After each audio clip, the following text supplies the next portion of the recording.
Cube listeners, you're all very welcome to our latest podcast. I'm delighted to introduce from Core, HR Director, Catherine Fitzgibbon. Catherine, you're very welcome.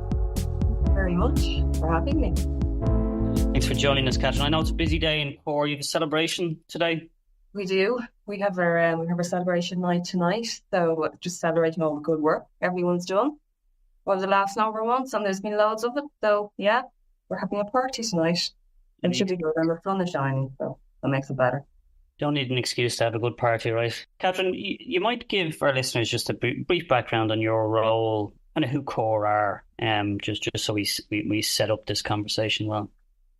Absolutely. So Core is Ireland's largest communications company. We've been in operations since 2000. There were 24 years and operate. Have had many lives over that 24 years, and has been known by a few other different names, and we've kind of evolved. So when I first started with Course, probably 17 years ago now, we were only about 30 people, and we're now 370 plus people. And in those years, we've grown substantially and expanded our business into different areas. We currently have 9 practices, some of which include data, research, creative, media, and we've 3 media brands, and many, many more. So it's a much larger company than when I started. Well, I think it was 2006, 2007, possibly when sort of I was first in with yourself and the leadership team, and you have successfully managed to not just build but sustain a great culture over time. What do you feel is the key to sustaining culture over that length of time? I think in that time, so we started probably our journey in 2007 and 2008. The recession and it hit, which probably wasn't ideal. But we had realised within that first year very quickly that there was a direct kind of connection between building that high trust culture, or starting to build that high trust culture, and growth and flexibility and productivity and innovation and all those wonderful things that come with that. So we leaned in to that through the recession, and we really, really grew within that period, which was quite remarkable. We grew our business throughout that period.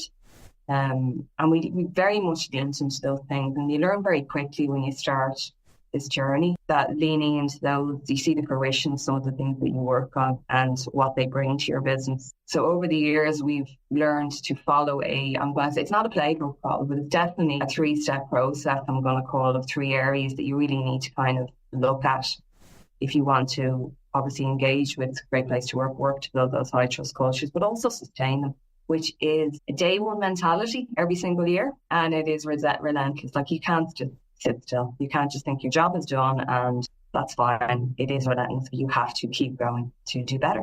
I know that continuous improvement mindset is built into Core and what you do. A 3-step process, Catherine. Talk us through. It's not a playbook, but it's something that we try to follow. It's about including, I suppose, those beliefs at all kind of elements of what would we see as culture and what would lead culture throughout our business. So say the first one would be strategy. So business planning. People, if you believe in building high trust cultures, is better for your business in terms of everything, in terms of retention, in terms of productivity, innovation, creativity, and ultimately growth and profitability, then you have to believe that it belongs in that very first stage of design. So it has to be included in your business plan, that people piece. And people has been the centre of our last 5-year business plan, and is continuing to be that, and which we're in our 3-year one then. It's about relationships. That is really important. It needs to be included, and it makes total sense, because if it is included in that piece, then everyone owns it. Everyone's working towards the same thing. Everyone owns that piece, and particularly if you cascade objectives from that, then everyone plays their part in it also. So it makes total sense to have a holistic view across the organisation, focused on building your culture. And practically then, how do you manage to, and I completely agree, right? It needs to be of one, right? As opposed to strategy and people strategy. But on a practical level, how does that work? How does that happen? So for instance, we're midway through our current 3-year business plan. And as part of that, and it's engine 1 as part of that, people is an element of that. So it is about leaning into our relationships to maintain our high trust relationships with employees, both internally, externally, our partners, etc. So and practically what happens is we use an OKR system So objectives and key results, and that is a cascading. So that cascades right from our senior level right down to our more junior levels, where they have more activations that are part of that. And it literally touches everybody. And then the other element, really important element, is our Great Place to Work committee, who are also leading and are part of that piece. So they do lots of engagement focus groups across the year. They would also then take all of that feedback at all levels. They would ideate, they would innovate, come up with the creative ideas. They would listen to people intently and come back with suggestions. And that then is presented to our board of directors. And they work, you've been in some of those sessions, they work quite fluidly against each other. They chat out the ideas, what will work, what won't work. And eventually we come out with what we're going to move forward with that year. So if I'm an employee with CORE, I have the opportunity to be part of a committee that gets to listen to people, get ideas around different areas that you're working on, and then those ideas feed up to the leadership team. So it's a culture built on, effective listening. It's in the people strategies, in the heart of the business strategy. It's of one, which is great. Aidan spoke a number of months ago at an event we had around progressive practices for females in workplace, and spoke really well. One of the things he shared was that the core of the people strategy, or the strategy, is to build a culture that meets people where they're at. Can you talk into that, Catherine? Yeah, so the first part is probably strategy. The second part is those actionable piece, and the last part is probably the basics of relationship. For us, there are the three things. And what Aidan spoke about was that wellbeing, our wellbeing strategy. So that is very much about ensuring that we have supports and needs in place for every life stage. And that allows someone to see their career progress throughout CORE, but it also lets them see the supports are in place or that are coming down the road when and if they may need them. But they also include the good things and the bad things, because in reality, like Paul's needs today will be very different in 10 years' time. And it is really about listening to what people need. Across that actionable area, as we call it, there's all the other things like communication and engagement and benefits and all of those other nice things. And you can't communicate enough, you can't engage enough. But ultimately, we built a lot of that centerpiece around listening, like really listening. A lot of the time we've made mistakes. You can really say you're listening to people and you're not really. But you really need to listen to people to understand that everyone's needs are different.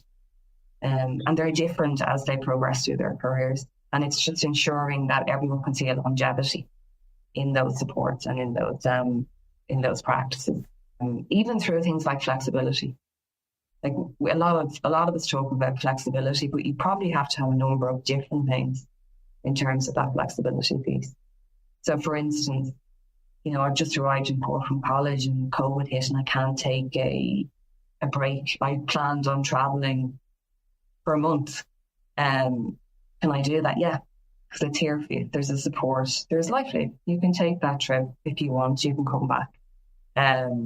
Or going on maternity leave, I'm just going back. I've had a baby. Like, what supports are in place for me there? What supports are in place for me as a parent of somebody who's just had a baby as well? So there's huge amount of supports at every single stage of the cycle. And as well as that, some of the challenging things as well. So life doesn't go smoothly. And it doesn't. So you have to put those supports in place as well for those when life doesn't turn out the way you want it, or you have those bumps in the road, which we all have. No one's immune from them. So ensuring that you have supports in place for when those things happen, one is obviously our cancer support policy, which has been massively intrigued. We're very intrigued by it.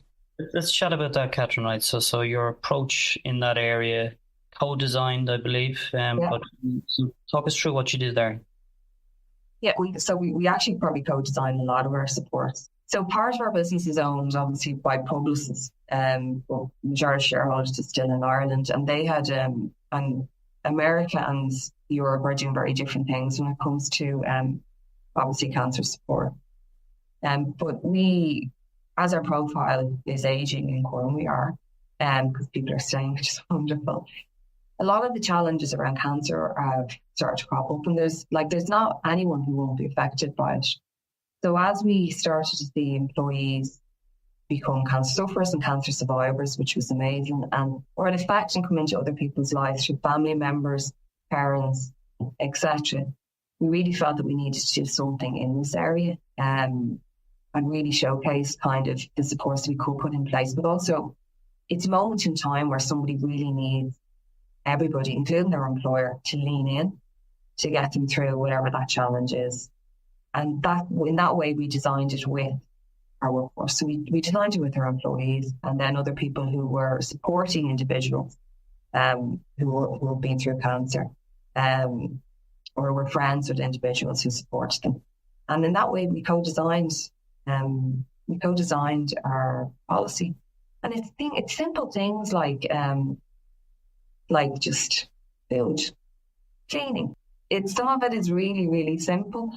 And then some of it is more financial. Some of it is just support-based, as in communication, or flexibility initially, because people don't want to leave the workforce straight away. And it's really a point in time we discovered that, most people want to stay, but there's flexibility around that as well. But it's really about just leaning on for that period of time as they go through that challenge in life. And it looks up the return as well. Like, it's never, cancer is one of the things that will affect most at some point. So we all know somebody, and it's just one of those horrible things in life at the moment. But it is also about supporting people when they come back as well, because they've been through a massive, massive thing. And it is about kind of easing that process and continuing to do it. What I love is the reality of life is that, as you said, it has ups and downs, right?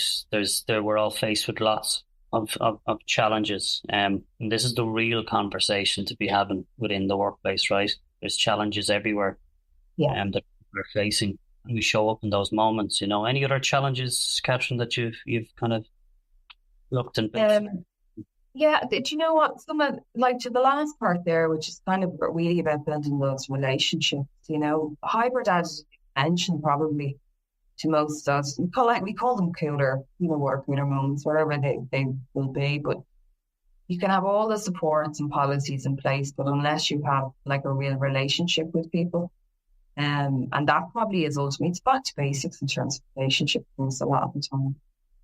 So it's really understanding. Really understanding people. It's not about, it's not about the work performance. It's not about, well, I know who you are in work. I know what your needs and wants are when it comes to your performance and work, but it's understanding, leaning into what people actually want. But as managers, we need to understand that. Every manager does on your team.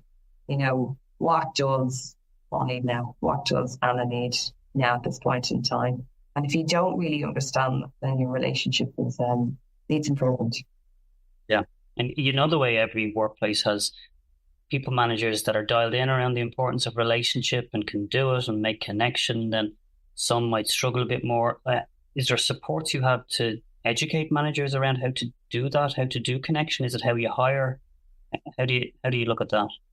It's a combination of lots of different things. I do think, though, you can self-check this quite easily as well. You need to ask yourself, do you know anything about the person that you manage in terms of what their needs are? Tell me, do they do drop-offs? Tell me, how some are sorted if they have children. That's a self-check. If you don't know those answers, you really should. But we tend to do a lot of those. We ask people to kind of self-check in a lot of those areas. And we do ask people, do you really know the people that you manage? It's something we're very good at. We've built that into our culture over time. It's the personal touch a lot of times. Sometimes it's just, supporting people when they need it and not, leaning into some of that stuff. But for us, it's important. It's important celebrating the personal achievements as well as the work achievements. And we do a team meeting bi-monthly, so every 2 months. And a lot of that, I'd say about 50% of that is about celebrating individual achievements. So really knowing our people. So whether that's, graduations, personal achievements that they've achieved themselves, or whether that's, get engaged, getting married, arrival of a new baby to the core family. But like they're the things we celebrate up front. And we also celebrate those who are starting and those who are leaving us to say thank you for all you've done. But again, that kind of built into kind of who we are. Well, we built that up over the last number of years, and our culture has shifted and changed, and our behaviours have shifted and changed in those 15 years. But that basics of relationships, of adult to adult relationships, are really, really important, and sometimes are undervalued, but they are incredibly important. Yeah, absolutely. And like I know you do a lot from a people practice point of view, right? And some of those things you just see it as something you do, right? And this is what we do in core. But share with us a few more practices you have in place on those challenging moments that your people face, that everyone faces into. Yes, but we've had a few of those. So fertility was another one that where we again worked with people to kind of determine what they needed, what they wanted, what was on their mind, what supports we put in place around them. Like even just helping someone through that process, because fertility is one of the areas that it's not really talked about still quite enough. Do you know that way? There is still a bit of a taboo around. We held an International Women's Day recently where we literally just talked about any taboo subject, and fertility was still there. I think it's core around that is really about us supporting financially, but as well as that in terms of time off and emotionally, and insisting sometimes that people take those times off, because a lot of what we found is a lot of people go through it in a work process in secret, and it is a incredible journey on somebody's emotional well-being, but also physically. So it's to stop and support someone not going through that alone, but also to give them time and space where they're not trying to be in work and trying to both emotionally and physically deal with that journey, which hopefully would be a happy ending to it. But it is a difficult one nonetheless. And again, that's increasing as well. Well, that's a challenge for people. It is increasing. Even in the workplace, you'd see it quite regularly now, but it is, it's important that you discuss it. So again, that would have been one that would have been co-designed with people who are very open, probably to talk about it, and one that was launched by people sharing their stories, just to try and eradicate some of the taboos or some of the people not wanting to talk about it or not looking for supports internally. But we're in a position, like as you said, we're in a position where we talk about quite openly or now, but we were not in that position a number of years ago. But we've always found that sharing of stories, sharing of experiences breaks down a lot of those barriers. And that's kind of been what we've used quite regularly, whether that's around the areas of mental health or whether that's around the areas of fertility or cancer or men's health even. We've actually one coming up on the 6th where we talk about minding your mental health and the challenges that you can face throughout your lifetime.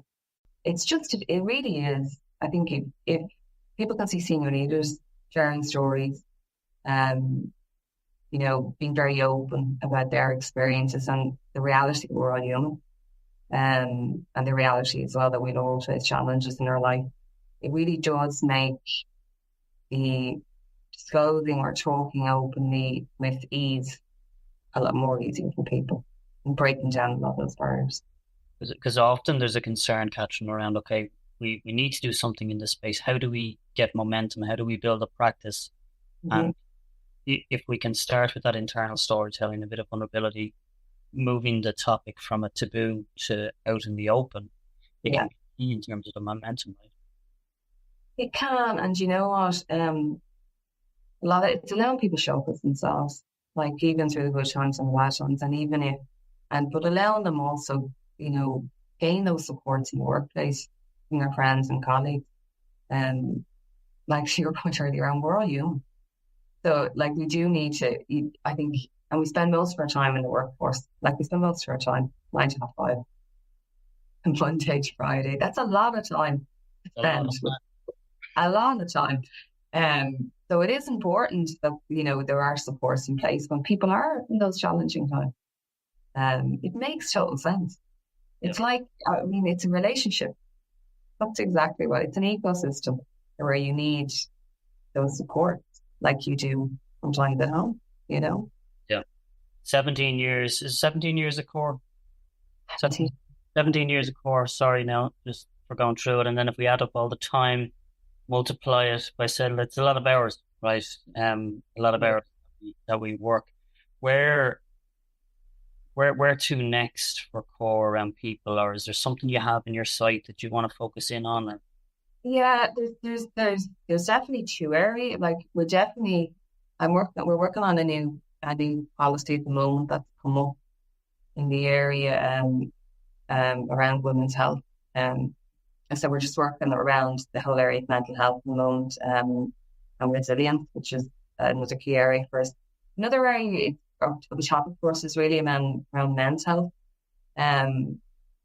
just participation and just trying to, more inclusive around that area, trying to get more people involved and more people kind of opening up about their stories. What can we actually do in that area?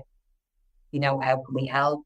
So we're trying to investigate that area at the moment. So that's kind of where we're at the moment. There are two that we're focused on for this next few months anyway. Yeah. And are you, in terms of gender split, what's the split? Is it roughly 50-50 or like female, male? Slightly more females. I think we're roughly 50-50 though. There's 1 or 2% in it. We'll be 50-50 board as well, which is a real positive for us. We've made a commitment to the business and to have that by 2024, and that's what we did. We made a commitment, we did it. So that's really important to us. We work with a lot of partners like As I Am, etc., to try and ensure that people can show up themselves and feel supported in those areas too. Yeah. And as busy as you are, Catherine, with life and work and life and all of that, is there anything on Netflix TV that you're currently watching? Any interest like that? Oh God, this is going to sound really like stereotypical, but I just literally blitzed Bridgerton that released. Really? Bridgerton? Oh yeah, just literally just like I did here the over 2 nights. Right. Not very probably work friendly next Netflix series to be watching, but yeah, blitzed it over 2 nights. No, Netflix is my go-to though. I've probably done most of stuff on Netflix at this point. Right. You've completed Netflix? I would say, yeah, no, I haven't. But no, it would tend to be my go-to place, like new releases, etc. Yeah. Catherine, any advice to a younger Catherine, 17 years ago, starting out in the HR career? Like for some of the audience are starting out on their HR career, right? And they're wondering how do I get myself into a position where I can build a great culture? Any advice for people on that? The advice I would be is like proof points are there when it comes to creating, high trust, positive cultures that are supportive. Proof points are there in terms of if you're trying to convince, leadership, etc. The facts are there, so I would use them to your advantage. But I'd also learn. When we first started this journey, I think I reached out to most people that were part of the program. I just soaked as much as I could from those wonderful people in to try and gain as much knowledge as I could in a very short amount of time. But I definitely used the network, both yourself and the guys, but also connections that you guys have made and the community you guys have built. I definitely use that to my advantage. And that's probably the biggest advice I'd give to someone, to use that community, which is amazing. We're all amazing companies, to my advantage, and to try and get as much out of those people as I could. Yeah, building your network is so important. Catherine, we've enjoyed the partnership so much over the years, and we're enjoying the friendship as well. Like as I said before, great cultures need great people, and Core, very blessed to have you. So thank you very much, Catherine, for joining us today. Thank you for all of your help and everyone's help. Great place to work. This has been amazing. Thanks, Catherine. Thanks, Matt. Red Cube listeners, thank you very much for joining us today. Please subscribe to our podcast if you haven't already done so, and of course leave us a review and tell us what topics would you like us to cover in the future.